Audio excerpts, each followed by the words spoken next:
Hello. Recently, we went to a comic book convention, what we thought was a comic book convention in Wayne, New Jersey. Turns out it was more of a toy and Funko Pop convention. Yeah. Which we like. But it wasn't for us. We're looking for comic books right now. We're not really buying a lot of toys unless it's Justice League Unlimited for me and anything that's really big for Brian, big robots. Yeah, stuff that just doesn't fit in my house. He has nowhere to do it. I have room now. We have a new background. So. I do have to say at that convention I did get those Toonie Terror figures. You did. You bought the Toonie Terror. Yeah, I got 3 Toonie Terror figures. He did buy something. For $20. But we were in and out of the convention in less than 45 minutes probably. So we were in Wayne, New Jersey, so we headed on over to Zapp Comics. And if you're in New Jersey, then you know Zapp Comics. It is probably one of the best comic book stores on the East Coast for back issues and all kinds of older toys, vintage stuff. They have a lot of Pokemon cards. So Brian was there. My first time there. For the first time. Yeah, I've never been there. I've been there many times. I stop there all the time when I'm on my way to my brother-in-law who lives out in Wayne, New Jersey. It's one of my deals with my wife that we get to go to Zapp Comics. The owners of Zapp Comics. If we go to brother-in-law. It makes me go. The owner of Zapp Comics, Corey, is fantastic. A very nice guy. He helped me out immensely during COVID. He was the only comic store in the area that was actually selling at the time. And what you would have to do is you'd have to let him know ahead of time. You'd go pull up to the back of the store and call him, and he'd bring your comic books out to you. And you could, we paid him in cash. And I didn't miss a single week of my pulls because of Corey, which I really can't thank him enough for that. Yeah, he was really. I mean, it's not close to me. It's like 45 minutes away from me, but I would every Wednesday during COVID. Hence the reason I've never been there. After work, I would drive to Zapp Comics and pick up my pull list. Was there for that time period, which was fantastic. So we bought some comics when we were there this time. Anytime I stop there, I always buy at least one thing. And if you remember, I did an episode a while back.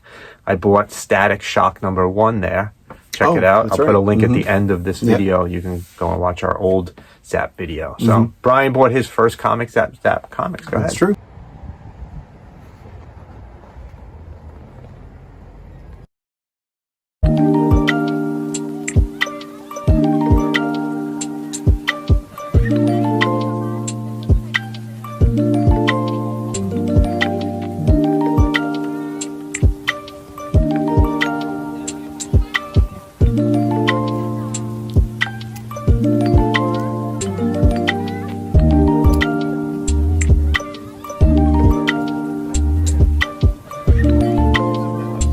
That's true.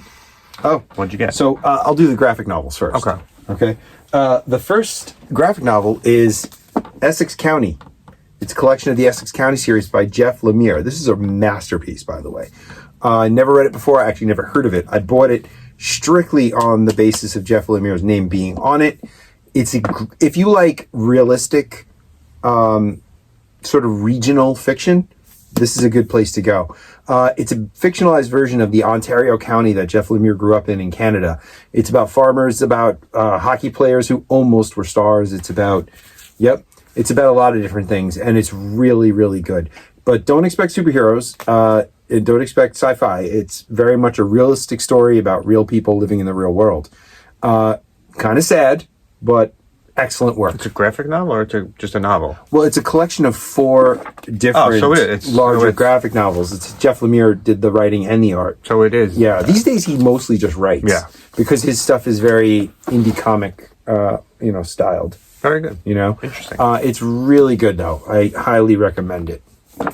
The second thing I bought was Abbott 1973. Now, I didn't realize that this was the second volume in a series.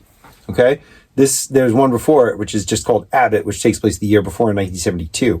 This takes place in Detroit during the early 70s as Detroit is gearing up to elect its first black mayor. Now, this one is a fantasy story. The main character is a journalist and also a practitioner of magic. And she's sort of fighting these dark demonic forces that are pushing down and meddling with the real world. It's really well done. The writer's name is Saladin Ahmed. He's now writing, I think he's writing Miles Morales for Marvel. Is that Patton Oswalt on the front? Patton Oswalt blurb. That's one of the reasons I bought it. Yeah, Patton Oswalt recommended it. And it's really, really good. That one's from Boom Studios. But it's the second volume in the series. I have to go out and get the first now. We have some conventions coming up, so. Yeah, hopefully they'll have the first Abbott volume. Hopefully they're comic conventions. Yes. What else you got? Well, I was at a store with a lot of back issues. What's he been looking for? If you've been watching this, you know he's been looking for these. He's got to finish. He only needs a couple more to go. I only need 2 more. The big one. I got Micronauts number 12. I got Micronauts number 13. I got Micronauts 15. I got Micronauts 16. He's on a Micronauts run if you haven't been paying attention. 18. Micronauts 19. And finally, the last issue of the series, Micronauts 59. I think I'm only missing 2 now. I really hope at one of the conventions you actually find a Micronaut, an actual one of the figures. Oh, the figures that you can actually you don't see them around. I know. I've never looked for them, but I have hardly ever seen them there. Yeah. So I think I'm missing 14. So 8.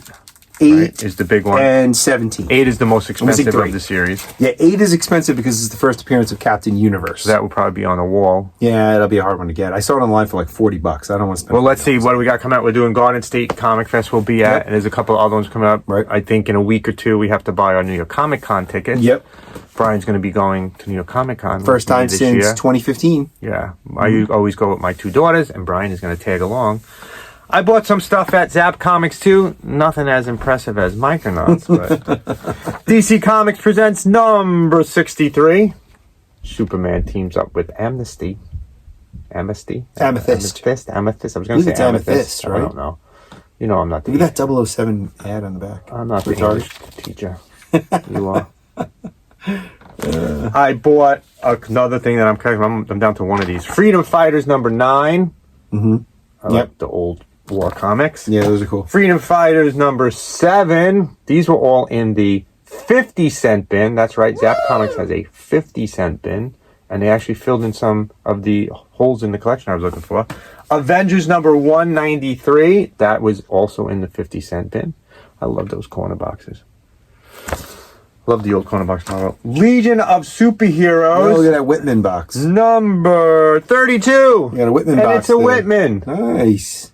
That's right. There's the Whitman box. I picked up a couple of Whitmans in the 50-cent box. Action Comics number... I don't remember what number this was. Number 489. Again, it's a Whitman. You know how much I love Whitmans. If you've been watching our show, I'm a fan of Whitman. Action Comics number 487, I believe this one is. 487, I was right. 487. What is it? It's a Whitman. That's 3 Whitman so far. And I definitely had that one. Action Comics number 488. So I definitely owned that when I was a kid. I bought a bunch of Whitmans. Yep. You know how much I love Whitman. Oh, yeah. And finally, I bought the final issue of Infinity Inc. that I needed. I think me and my friend Chris are the only 2 people collecting this. We had a contest to see who could finish the series first. He beat me by quite a bit. This is issue number 34. It's a McFarlane issue. It is the first appearance of Artemis.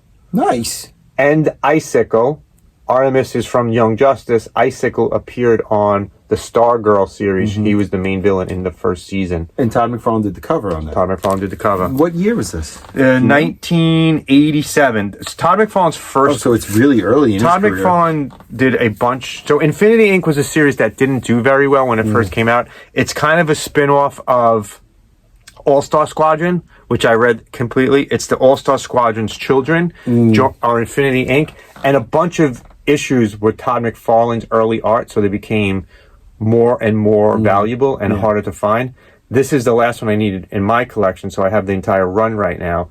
This was really hard to find. Infinity Inc. is not a comic that's carried at a lot of stores or a lot of conventions because in all honesty, who's buying Infinity Inc.? Me and my friend Chris, who we raced to it. I finally finished the race. He was way ahead of me. So if you're in the New Jersey area, please stop at Zapp Comics. Here we still have my bag from when we went shopping it. We've been there many times. That's what we have in our haul. It was a small haul, but a haul nonetheless. Yeah. Next one will probably be bigger because we're going to go to a convention, and Brian has a whole lot of money to spend. Yeah, I do. He was trying to spend that at the last convention, and Just didn't work. no one was taking it. But And I still got those Toonie Terrors for $20. You didn't bring them with you today. 3 for 20. Should have brought them with this one, but Yeah, you know, it didn't fit with Zapp. all right. Yeah, it was a Zapp Comics one. Thanks for watching. Love what you collect. Collect what you love. We'll see you next time.